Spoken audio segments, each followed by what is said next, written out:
If you've ever been in jail, you might have had another inmate come up and tell you about how they've been to space before, or about how they are currently in space at this very moment. Now, it might not be a good idea to refute this, but these claims are to be taken with a grain of salt, because to my knowledge, there has only been 2 points in history where an incarcerated person could say they've been to space and it's actually true. One of these points in history is today, with Space Shuttle pilot James Halswell currently serving a 4-year prison sentence after pleading guilty to 2 counts of manslaughter in 2021.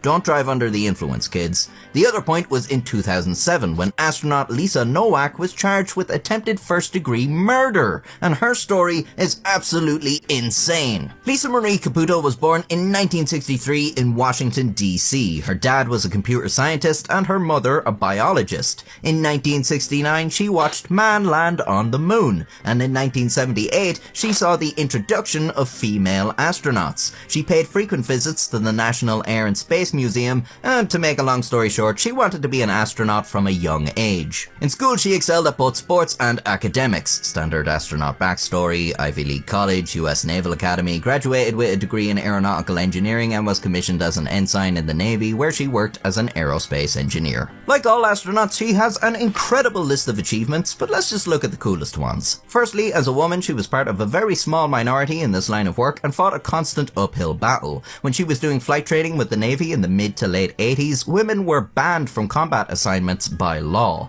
This led some in the Navy to wonder, why even bother training them? It was very hard to get accepted for flight training, and as a woman, you were training for a job you were literally prohibited from doing. But get accepted she did, and train she did. Here are some of the cool aircraft she got to fly: the Douglas A3 Skywarrior, the LTV A7 Corsair II, the Douglas A4 Skyhawk, the T-39 Sabreliner, and the T-2 Buckeye. That thing's beautiful. Lisa Marie Caputo qualified as a naval flight officer. However, in 1988, she would no longer be Lisa Marie Caputo, because she got married to a former Naval Academy classmate. You might question the wisdom of getting involved with someone you work with, and if that's the case, then brother, you're gonna have a lot of questions by the time this is all over. With her marriage, Lisa Marie Caputo became Lisa Nowak. This name didn't really suit her, because as you'll learn, Lisa Nowak was actually very much in favour of whack. She had 3 kids with Mr. Nowak, whose opinions on whacking are not publicly known, but forget them kids, because in 1995 NASA announced it was selecting a new group of astronauts, and Lisa wanted in. Her application was one of over 2,400 that NASA received.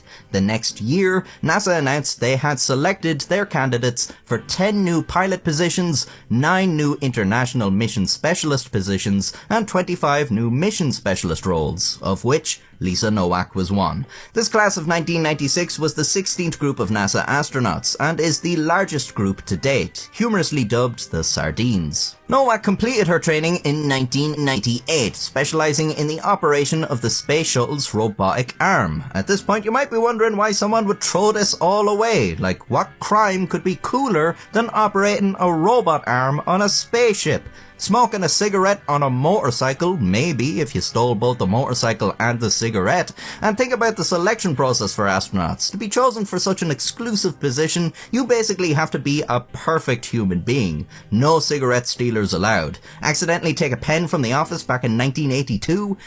You're out. But Nowak's life as an overachiever was about to become complicated. In 2002, Nowak's husband, who worked as a flight controller at Johnson Space Center Mission Control, was called back to active duty in the Navy, because Afghanistan. Up to this point, the couple had scheduled their work lives in such a way that there was always at least one of them to look after their 3 kids. Now, Nowak would be alone. In 2003, the Space Shuttle Columbia disaster claimed the lives of 7 astronauts, 3 of which were from Nowak's class of 96. She was the personal casualty assistance officer assigned to Laurel Clark's family. Clark had been close friends with Nowak, and her family said Nowak did an exceptional job in this role, taking care of not just all the paperwork, but also looking after Clark's son. They did wonder how stressful taking on all of this might have been for Nowak, especially seeing as she had her own 3 kids. In 2004, Nowak participated in survival training in which her and 5 other astronauts were dropped off in the wilderness in northern Quebec and had to make their way back on foot.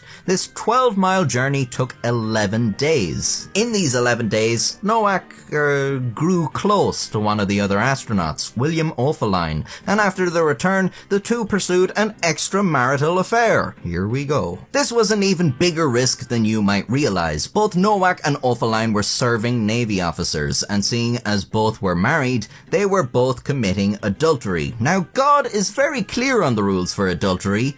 Thou shalt not. In this regard, the Navy is in alignment with God. Adultery is considered conduct unbecoming of an officer and a gentleman, which you can be charged with under military law. After a lifetime of hard work to get to where they were, these two goofs were risking it all for some well, I won't be crass about it.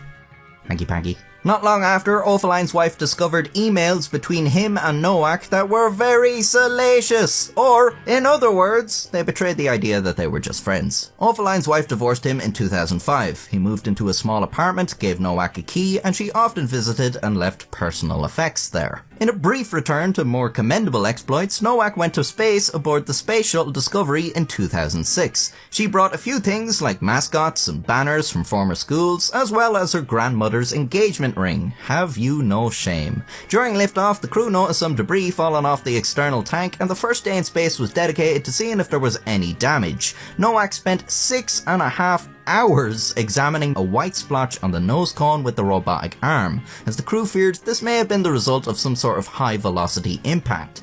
It turned out it was just bird shit.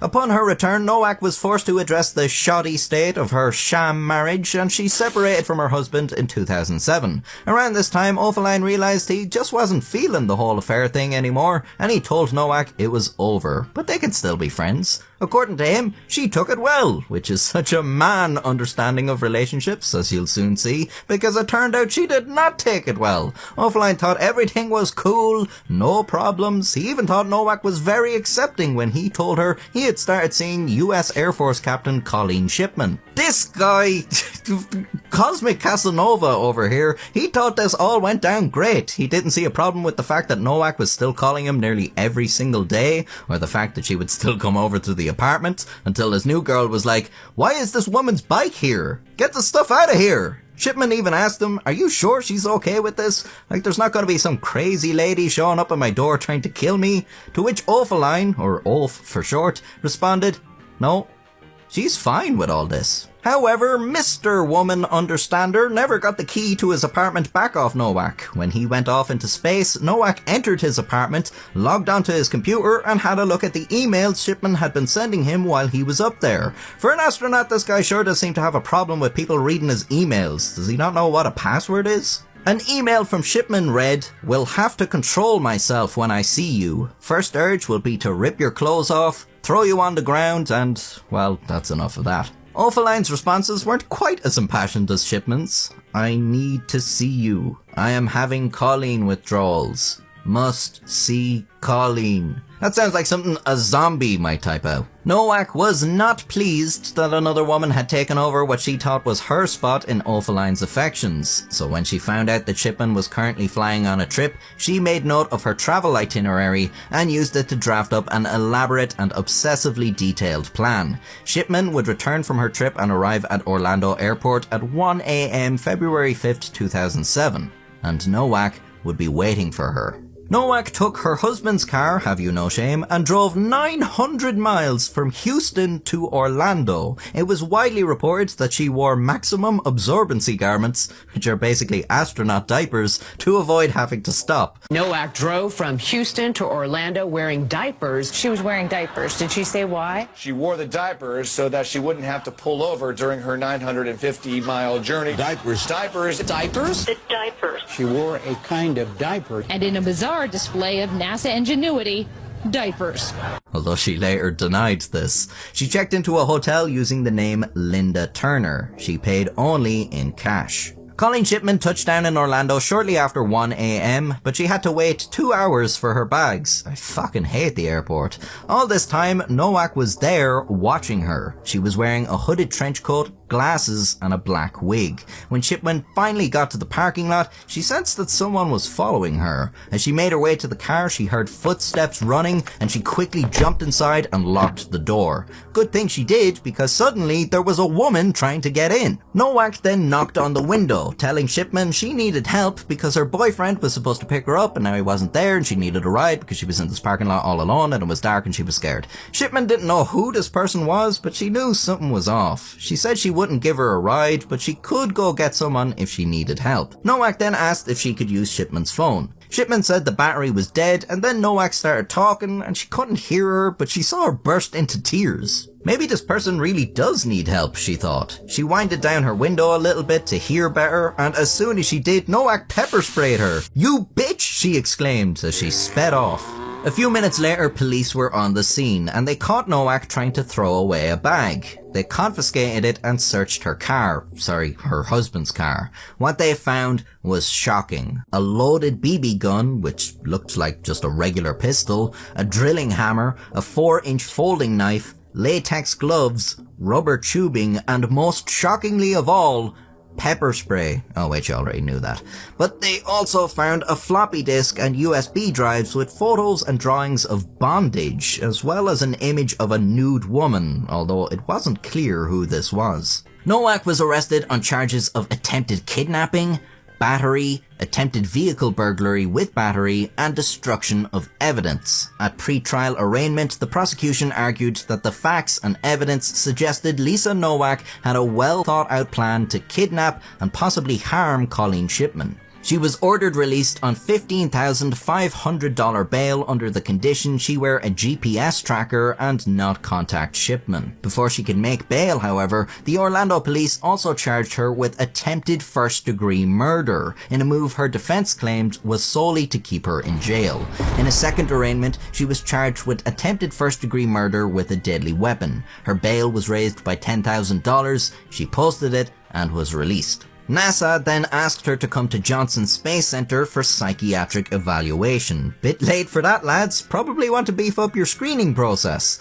2 psychiatrists diagnosed her with obsessive-compulsive personality disorder, Asperger's syndrome, a single episode of major depressive disorder, and a brief psychotic disorder with marked stressors at the time of the incident. And if you saw anything other than 2 bears high-fiving in those images, I've got some bad news for you. The bad news for Nowak was that NASA terminated her assignment. The Navy called both William Oefelein and Lisa Nowak in, now that it was public knowledge that the two had violated the Navy's rules regarding adultery.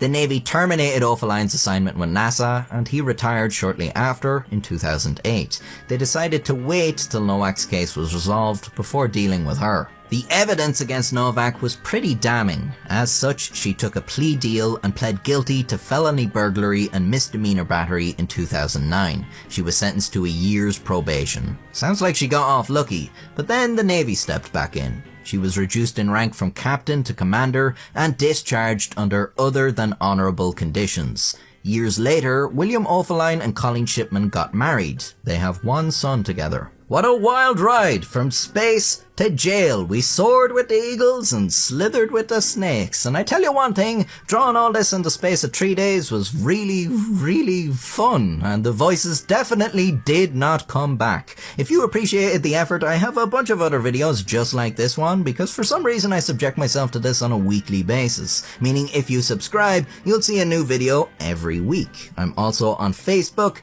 Instagram, and TikTok if you'd like to see the videos there too. I would appreciate the follow. Well, until next time, stay safe. Does your client have anything she wants to say? I think she does, Judge. Come forward, please.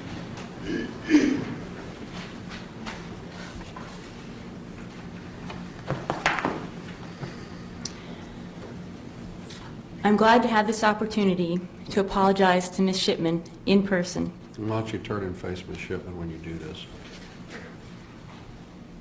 I'm glad to have the opportunity to apologize to you, Ms. Shipman, in person. I am sincerely sorry for causing fear and misunderstanding and all of the intense public exposure that you have suffered.